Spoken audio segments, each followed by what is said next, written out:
بہت عظمت والی خاتون تھی حضرت رابعہ بصریہ، بڑی اعلیٰ۔ خواجہ حسن بصری ان کی تعریف کرتے تھے۔ خواجہ حسن بصری فرماتے ہیں میں ایک دن تقریر کر رہا تھا تو پیچھے پردے کے پیچھے عورتیں بھی سن رہی تھیں، تو میں نے تقریر میں کہا کہ رب کریم کے دروازے پہ دستک دیتے رہا کرو، دستک دیتے رہو گے تو ایک نہ ایک دن دروازہ کھل جائے گا۔ تو کہتے ہیں تقریر ابھی میں کر ہی رہا تھا کہ پیچھے سے خاتون بول پڑی، حسن بصری اجازت ہو تو کوئی بات کروں؟ تو میں نے کہا پاک بی بی کر لو۔ کہنے لگی کیا درس دے رہے ہو کہ اللہ کے دروازے پہ دستک دو کبھی نہ کبھی کھل ہی جائے گا؟ کہا ہاں۔ کہنے لگی مجھے تعجب ہوا تیری بات سن کے۔ آپ کو کیوں تعجب ہوا؟ کہنے لگی وہ خاتون معرفت الہی کے اس مقام پہ تھی۔ کہنے لگی حسن بصری پہلے یہ بتا رب کریم کا دروازہ کبھی بند بھی ہوا ہے؟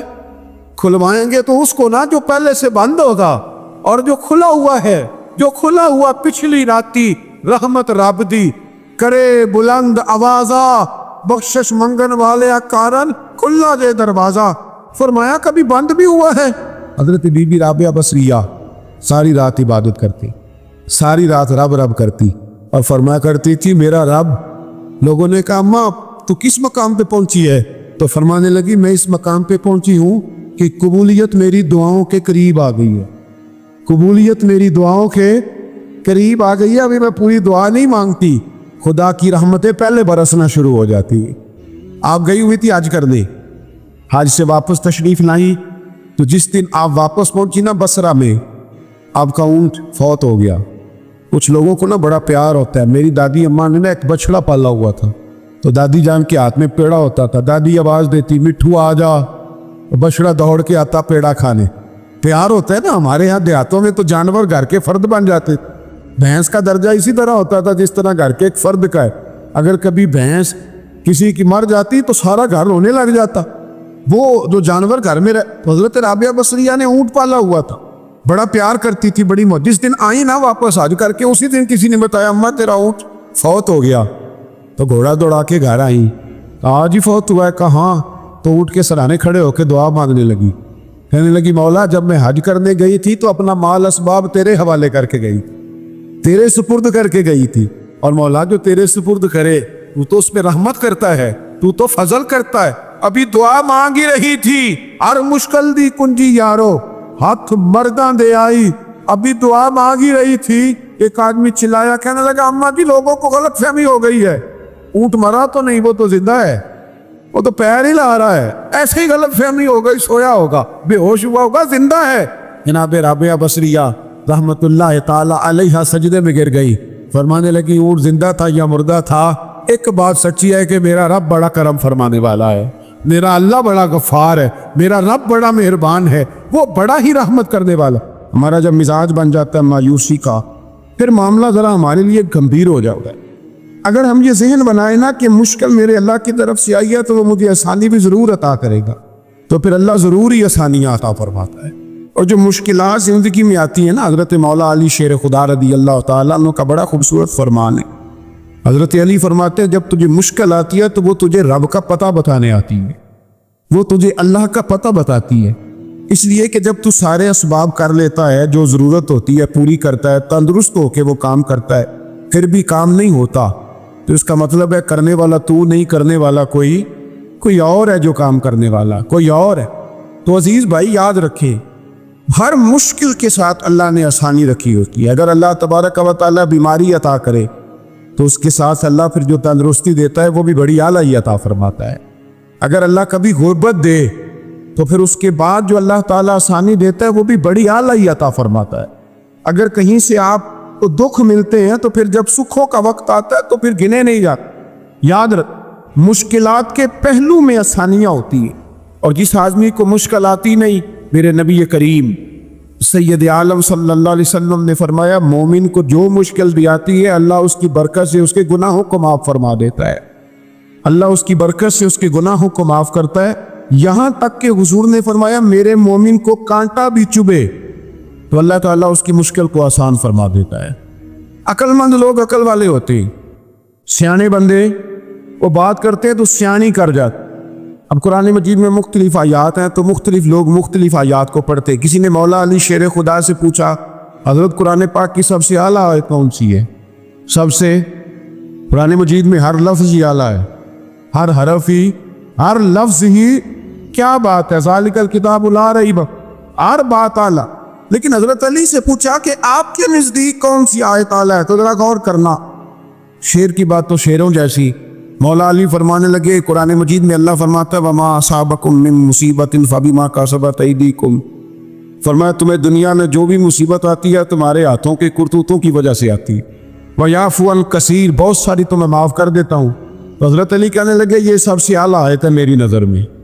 لوگ کہنے لگے حضور ہم تو سمجھے تھے کہ شفاعت والی آیت کو آپ اعلیٰ کہیں گے، یا جو اللہ کہتا ہے لا تقنطوا من رحمت اللہ اس کو آپ اعلیٰ کہیں گے، تو آپ اس آیت کو اعلیٰ کہہ رہے ہیں کہ تمہیں جو تکلیف آتی ہے تمہاری اپنے ہاتھ کی کمائی کے سبب سے آتی ہے، اس کو آپ اعلیٰ کہہ رہے ہیں۔ تو حضرت علی رضی اللہ تعالیٰ عنہ فرمانے لگے میرے بھائیو ذرا غور کر کے اس آیت کو پڑھو۔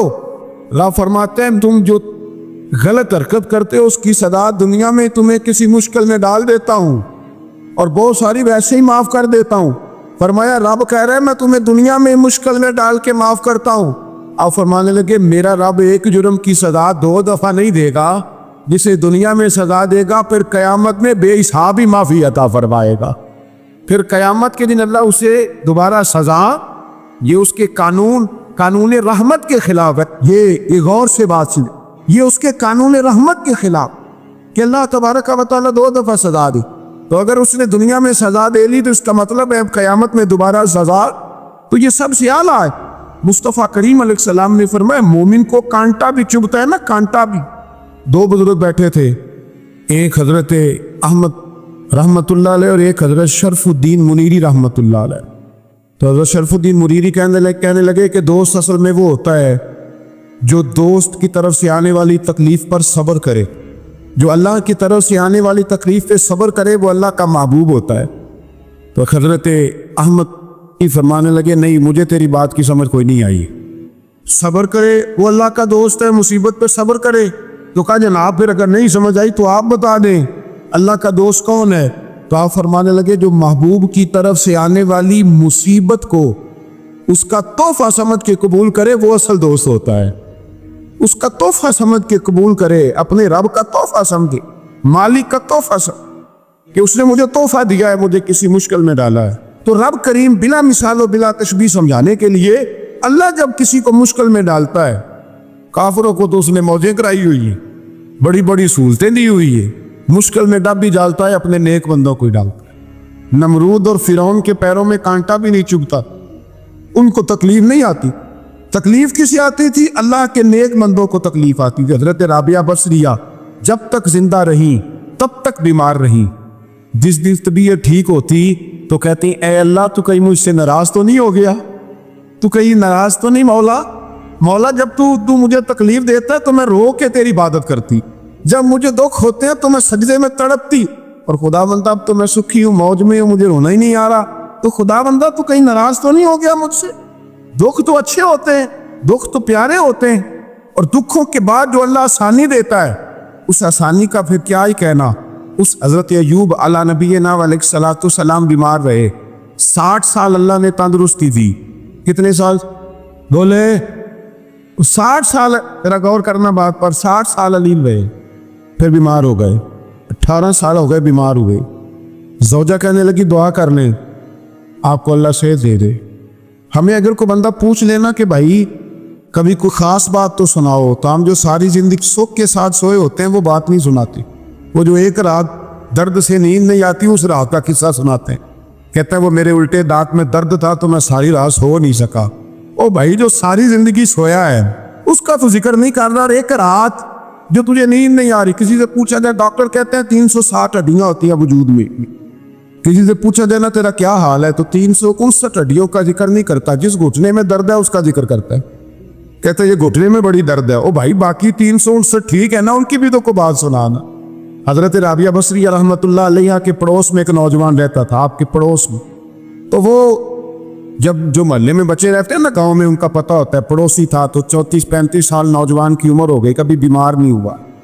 ایک دن اس کی طبیعت علیل ہوئی، سر میں درد ہوا تو اس نے پٹی باندھ لی سرخ رنگ کی، باہر نکل کے آیا، حضرت رابعہ بصریہ علیہ رحمہ نے دیکھا تو فرمانے لگے بیٹے خیر ہے؟ نے کہا جی اماں جی سر میں بڑی درد ہے۔ آپ فرمانے لگے کتنی عمر ہو گئی؟